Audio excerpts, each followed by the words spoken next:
और आइए रुक करते हैं सुपरफास्ट खबरों की ओर। पीएम मोदी की सुरक्षा को लेकर अलर्ट, खुफिया एजेंसियों ने जारी किया अलर्ट। सूत्रों के मुताबिक आतंकवादियों को निशाने पर प्रधानमंत्री मोदी। पीएम मोदी आईएसआई के निशाने पर और आईएसआई ने हमले की जिम्मेदारी आतंकी संगठन लश्कर को दी। पीएम मोदी आज से 2 दिन के गुजरात दौरे पर कई परियोजनाओं का उद्घाटन और शिलान्यास करेंगे। पीएम मोदी गुजरात को देंगे करीब 15,670 करोड़ रुपए की परियोजनाओं की सौगात। जूनागढ़ में 3,580 करोड़ और राजकोट में 5,860 करोड़ की विकास परियोजनाओं की आधारशिला रखेंगे। पीएम मोदी तापी में 1,970 करोड़ की विकास परियोजनाओं का लोकार्पण करेंगे और इसी के साथ तापी और नर्मदा जलापूर्ति परियोजनाओं के लिए 300 करोड़ रुपए की सौगात देंगे। पीएम मोदी आज गांधीनगर में डिफेंस एक्सपो का उद्घाटन करेंगे। पीएम इसके साथ ही मिशन स्कूल ऑफ एक्सीलेंस का शुभारंभ करेंगे। गुजरात में पीएम मोदी आज इंडिया अर्बन काउंसलिंग कॉन्क्लेव 2022 का उद्घाटन करेंगे। सैनिक के साथ दीपावली मनाएंगे पीएम मोदी। पीएम शुक्रवार को केदारनाथ जाएंगे। सैनिकों के साथ दीपावली मनाने से पहले केदारनाथ और बद्रीनाथ के दर्शन भी करेंगे। गुजरात प्रदेश विधानसभा चुनाव में बीजेपी उम्मीदवारों के नाम फाइनल करने के लिए देर रात तक चली मैराथन बैठक। पार्टी अध्यक्ष जेपी नड्डा की अध्यक्षता में हुई बीजेपी संसदीय बोर्ड की बैठक में मोदी शाह ने एक सीट पर चर्चा की। खबर है कि इसी के साथ 3 मंत्रियों और 1 दर्जन विधायकों के कट सकते हैं टिकट। 2 मंत्रियों की विधानसभा क्षेत्र को बदले जाने को लेकर बातचीत। आज सभी 68 सीटों के प्रत्याशियों की सूची जारी कर सकते हैं। कुछ उम्मीदवारों को फोन पर इसकी जानकारी भी मिल सकती है। खबर है कि आज ही हिमाचल के सीएम जयराम ठाकुर अपनी सीट से नामांकन दाखिल कर सकते हैं। हिमाचल चुनाव के लिए कांग्रेस उम्मीदवारों की लिस्ट जारी। कांग्रेस ने 46 उम्मीदवारों का ऐलान कर दिया। चंबा से नीरज को टिकट तो वहीं शिमला ग्रामीण से विक्रमादित्य सिंह को टिकट। पालमपुर से आशीष को टिकट मिला है जबकि मंडी से चंपा ठाकुर को टिकट दिया गया। कांग्रेस पार्टी को आज मिल जाएगा नया अध्यक्ष। पार्टी अध्यक्ष के लिए सोमवार को मतदान हुआ था जिसमें करीब 96% वोट पड़े थे। मतदान के बाद खड़गे ने कहा था कि दोनों कांग्रेस को मजबूत करने के लिए एक तरफ से चुनाव लड़ रहे हैं। शशि थरूर ने कहा था कि वो जीत के प्रति आश्वस्त हैं। कांग्रेस अध्यक्ष पद के लिए मुकाबला पार्टी के वरिष्ठ नेता मल्लिकार्जुन खड़गे और शशि थरूर के बीच है। दिल्ली के चांदनी चौक से केंद्रीय मंत्री अनुराग सिंह ठाकुर आज स्वच्छ भारत 2022 के तहत मेगा स्वच्छता अभियान का उद्घाटन करेंगे। सीएम योगी का अयोध्या दौरा आज। अयोध्या में मनाए जाने वाले दीपोत्सव की तैयारियों का जायजा लेंगे सीएम योगी सबसे पहले अयोध्या के राम कथा पार्क जाएंगे। वहां से साकेत डिग्री कॉलेज जाएंगे। उसके बाद राम जन्मभूमि परिसर, राम की पैड़ी दीपोत्सव स्थल जाएंगे। सीएम योगी अयोध्या में पीएम मोदी के दौरे की तैयारियों की समीक्षा भी करेंगे। प्रधानमंत्री मोदी 23 अक्टूबर को अयोध्या आ रहे हैं। प्रयागराज में चल रही आरएसएस की बैठक का आज आखिरी दिन। बैठक के दौरान हो सकते हैं कई बड़े ऐलान। आरएसएस चीफ मोहन भागवत और राष्ट्रीय स्वयंसेवक संघ सरकार्यवाहक दत्तात्रेय होस बोले आज करेंगे प्रेस कॉन्फ्रेंस। आरएसएस की अखिल भारतीय कार्यकारी मंडल की बैठक 16 अक्टूबर को हुई। दिल्ली में जल्द होंगे एमसीडी चुनाव। वार्ड परिसीमन का फाइनल नोटिफिकेशन जारी हुआ। दिल्ली के विज्ञान भवन में आज लोकसभा अध्यक्ष ओम बिरला पर्यटक पुलिस योजना पर राष्ट्रीय सम्मेलन को संबोधित करेंगे। पर्यटक विभिन्न पुलिसिंग विकास का एजेंडा रखेंगे। अहमदाबाद में आरएसएस की पत्रिका पांचजन्य के तहत आयोजित कार्यक्रम साबरमती संवाद में बोले किरण रिजिजू। कहा देश में जजों की नियुक्ति की प्रोसेस में बदलाव लाने की जरूरत। ज्ञानव्यापी श्रृंगार गौरी मामले में आज कोर्ट में रिविजनल कर सकती है अहम बहस। पुरातात्विक सर्वेक्षण को लेकर हिंदू पक्ष ने दाखिल की थी याचिका। हिंदू जन जागृति समिति ने पूरे देश में शुरू किया हलाल मुक्ति दीपावली आंदोलन। जिस होटल में लिखा होगा हलाल सर्टिफिकेट, वहां का भोजन नहीं करेंगे हिंदू। हिंदी को लेकर अब तमिलनाडु की सियासत गर्मा चुकी है। विधानसभा ने हिंदी थोपे जाने के खिलाफ प्रस्ताव पारित होने के बाद डीएमके और बीजेपी आमने सामने। दिल्ली में प्रधानमंत्री मोदी ने लोथन गुजरात में राष्ट्रीय समुद्री विकास परिसर यानी कि NMHC परियोजना की प्रगति की समीक्षा की। वीडियो कॉन्फ्रेंसिंग के जरिए कार्यक्रम में प्रधानमंत्री मोदी शामिल हुए। इस कार्यक्रम में गुजरात के मुख्यमंत्री भूपेंद्र पटेल भी शामिल हुए। कार्यक्रम में पीएम मोदी ने कहा कि मैं दिल्ली से आपसे जुड़ा हूं, लेकिन मन मस्तिष्क में लग रहा है कि आपके पास ही हूं। पीएम मोदी ने कहा कि मैंने अभी ड्रोन के माध्यम से सभी कामों को देखा है, उसकी समीक्षा भी की है। मुझे लगता है कि सभी काम सुचारू रूप से चल रहे हैं। केरल के सीएम और गवर्नर में तूतू में सीएम विजयन ने दिया जवाब। राज्यपाल को मंत्रिमंडल की सलाह पर काम करना चाहिए। राज्यपाल आरिफ खान ने कहा था कि राज्यपाल के पद का अपमान करने वाले मंत्री को बर्खास्त कर सकते हैं।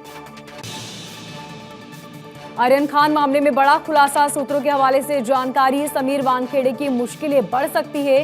केस में 8 एनसीबी अधिकारियों की भूमिका पर संदेह। सूत्रों से मिली जानकारी के मुताबिक एजेंसी ने मामले में 65 लोगों के बयान दर्ज किए। इनमें कुछ लोगों ने कई बार अपना बयान भी बदला। एनसीबी की स्पेशल टीम की जांच के बाद दिल्ली मुख्यालय भेजी गई रिपोर्ट में यह जानकारी दी गई। मीडिया रिपोर्ट्स में दावा किया गया है कि जो अधिकारी उस समय काम कर रहे थे वो अब भी काम कर रहे हैं। पिछले साल 2 अक्टूबर की रात एनसीबी ने मुंबई से गोवा जा रहे क्रूज शिप पर छापा मारा था। दावा किया गया था कि शिप पर रेव पार्टी चल रही है। मुंबई में एनसीबी की टीम ने 5 ड्रग पेडलर्स को गिरफ्तार किया। आरोपियों के पास से 7 किलो ड्रग्स भी बरामद की गई। ड्रग्स की कीमत 50 करोड़ रुपए। असम में पुलिस ने 2.5 किलो हेरोइन जब्त की है। ड्रग्स को साबुन में छुपाकर लाया जा रहा था। कार के जरिए ले जाई जा रही थी ड्रग्स। अहमदाबाद में विदेश मंत्री एस जयशंकर मोदी युग में भारतीय विदेश नीति पर हुए कार्यक्रम में शामिल हुए। कार्यक्रम में उन्होंने कहा कि पिछले 8 साल में विदेश नीति में बड़ा परिवर्तन आया। दिवंगत मुलायम सिंह की अस्थियां प्रयागराज में विसर्जित हुई। हरिद्वार के बाद अब प्रयागराज में भी अस्थि विसर्जित होगी। आज अखिलेश यादव अस्थियां विसर्जित करेंगे। एमपी के सीएम शिवराज सिंह चौहान महाकाल कॉरिडोर के कार्यकर्ताओं और शिल्पकारों के साथ भोजन करेंगे। मुख्यमंत्री के अयोध्या दौरे के पहले अवनीश अवस्थी पहुंचे अयोध्या। सीएम योगी के सलाहकार हैं अवनीश अवस्थी। दीपोत्सव की तैयारियों का जायजा भी लेने पहुंचे।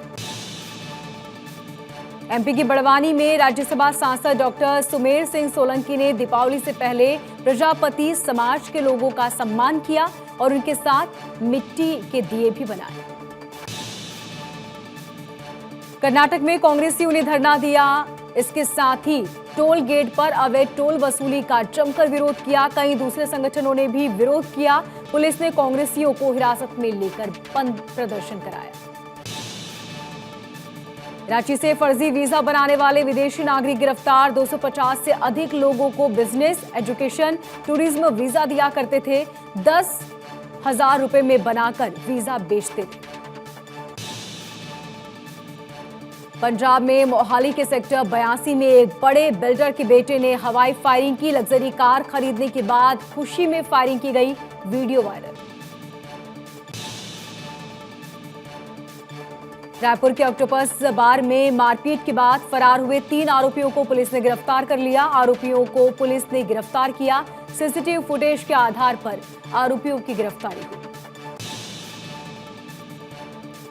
जोधपुर में घर वालों ने थाने में बेटी को अगवा करवाया। पुलिस ने लव मैरिज करवाई थी। 19 साल की लड़की अपने पति के साथ बयान देने पुलिस थाने आई। छत्तीसगढ़ के सरगुजा में अंबिकापुर के मेडिकल कॉलेज अस्पताल में एक व्यक्ति की महिला ने चप्पल और लातों से जमकर पिटाई की। कूलर बंद करने को लेकर विवाद हुआ था। गुजरात का एक वीडियो सोशल मीडिया पर वायरल। वीडियो में एक शख्स की नाचते नाचते मौत हो गई। दिल का दौरा पड़ने की वजह से अचानक जमीन पर गिरा। श्रीगंगानगर में भारत माता माला सड़क परियोजना में निर्माणाधीन पुल गिर गया। इंदिरा गांधी नहर पर 150 आरडी के पास बन रहा था ये पुल। पुणे में बारिश से हाहाकार मच गया। तेज बारिश की वजह से पूरा शहर जलमग्न हुआ। सड़कों पर पानी का बहाव इतना तेज था कि वाहनों को संभालना मुश्किल था। कई गाड़ियां पानी में तैरती नजर आई। निचले इलाकों में पानी भरने के चलते कुछ लोग फंस गए, जिन्हें दमकल कर्मचारियों ने रेस्क्यू कर बाहर निकाला। इतना पानी था कि गाड़ियों की आवाजाही पूरी तरह से ठप हो गई। फायर ब्रिगेड के मुताबिक बारिश का पानी कई इलाकों में घुस गया। पार्वती इलाके में एक दीवार गिर गई। कुछ घंटों में शिवाजी नगर क्षेत्र में 81 मिलीमीटर बारिश हुई।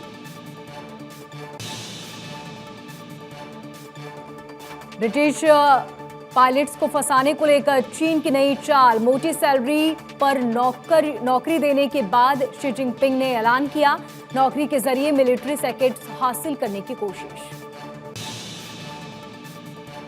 ब्रिटेन सरकार की अपने पूर्वी मिलिट्री पायलट्स को स्पेशल वार्निंग जारी। इनमें कहा गया है कि रॉयल ब्रिटिश एयरफोर्स के रिटायर्ड पायलट चीन में नौकरी नहीं करेंगे। ईरानी एथलीट मंगलवार से गायब है। 10 से 16 अक्टूबर तक साउथ कोरिया में हुई रॉक चैंपियनशिप में उन्होंने हिस्सा लिया था। 33 साल की एलनाज ने हिजाब पहने बिना चैंपियनशिप के फाइनल में पार्टिसिपेट किया था। उन्होंने मंगलवार को ईरान के लिए उड़ान भरी थी। इसके बाद से ही वो गायब है। मीडिया रिपोर्ट्स के मुताबिक उन्होंने फोन पर पासपोर्ट ईरान पुलिस ने जब्त उनका कर लिया था। जेल में उन्हें डाल दिया है। खतरनाक मोड़ पर पहुंची रूस और यूक्रेन वॉर। रूस का यूक्रेन पर हमला जारी। 7 महीने बाद भी जारी है दोनों के बीच युद्ध। हमले के बीच एक ईरानी ड्रोन का वीडियो सामने आया। वीडियो क्यू का बताया जा रहा है, जहां ड्रोन के जरिए यूक्रेन के नागरिकों पर हमला किया गया। रूसी क्रूज मिसाइल का एक वीडियो सामने आया, जिसे यूक्रेनी वायु रक्षा की तरफ से मार गिराया। मिसाइल KH-101 होने की संभावना जताई जा रही है। युद्ध के बीच यूक्रेन के सिटी का एक वीडियो भी सामने आया, जहां पर यूक्रेनी आर्मी ने रसिया आर्मी कैंप को ध्वस्त कर दिया। रूस यूक्रेन वॉर का दिल दहला देने वाला खुलासा। संयुक्त राष्ट्र का दावा, रूसी सैनिकों को उनकी सैन्य रणनीति के तहत यूक्रेन में महिलाओं का यौन उत्पीड़न करने के लिए दिया जा रहा है विज्ञापन।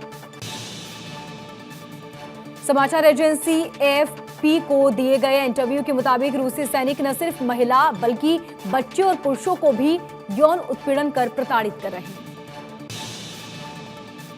रिपोर्ट्स के मुताबिक यौन हिंसा के शिकार लोगों की उम्र 4 से 82 साल के बीच। इस बीच रूस ने यूक्रेनी नागरिकों की तरफ से लगाए गए आरोपों का खंडन किया।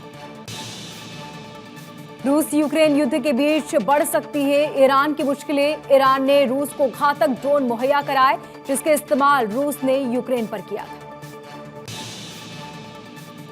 ईरान की तरफ से रूस को इस ड्रोन की सप्लाई को अमेरिका ने संयुक्त राष्ट्र सुरक्षा परिसर के 2031 का उल्लंघन करार दिया। बांग्लादेश का एक वीडियो सोशल मीडिया पर तेजी से वायरल। वीडियो में एक शख्स एक रेस्टोरेंट में आग लगाता नजर आ रहा है। इस बीच आरोपी भी आग की चपेट में आ गया। गुजरात में चुनाव से पहले CNG PNG के दाम कम करने को लेकर सरकार ने ऐलान किया। कीमतों में 5 से 7 रुपए तक की कमी देखने को मिल सकती है। दीपावली से पहले CBI समेत प्राइवेट बैंक कोटक महिंद्रा और फेडरल बैंक ने ग्राहकों को बड़ा झटका दिया। बैंकों ने अपने MCLR बढ़ा दिए हैं, जिससे अब लोन EMI महंगे हो जाएंगे। दीपावली और छठ पर घर जाने वाले यात्रियों के लिए रेलवे ने 15 लाख अतिरिक्त सीटों की व्यवस्था की। देश में मां का दूध बेचने पर सरकार ने रोक लगा दी है। सरकार ने FSSAI ने मां का दूध बेचने वाली कंपनी पर लाइसेंस रद्द कर दिया। Amazon की ग्रेट फ्रीडम फेस्टिवल सीजन में टीवी से लेकर इलेक्ट्रिक आइटम तक लोगों को भारी छूट। पूर्व ऑलराउंडर रोजर बने BCCI के नए अध्यक्ष। मुंबई में बोर्ड AGM में सौरभ गांगुली की जगह उन्होंने अध्यक्ष का पद चुना। BCCI की सालाना आम बैठक में इसके अलावा दूसरे पदाधिकारियों के नाम का भी ऐलान किया गया। राजीव शुक्ला उपाध्यक्ष, जय शाह सचिव और आशीष चुने गए कोषाध्यक्ष।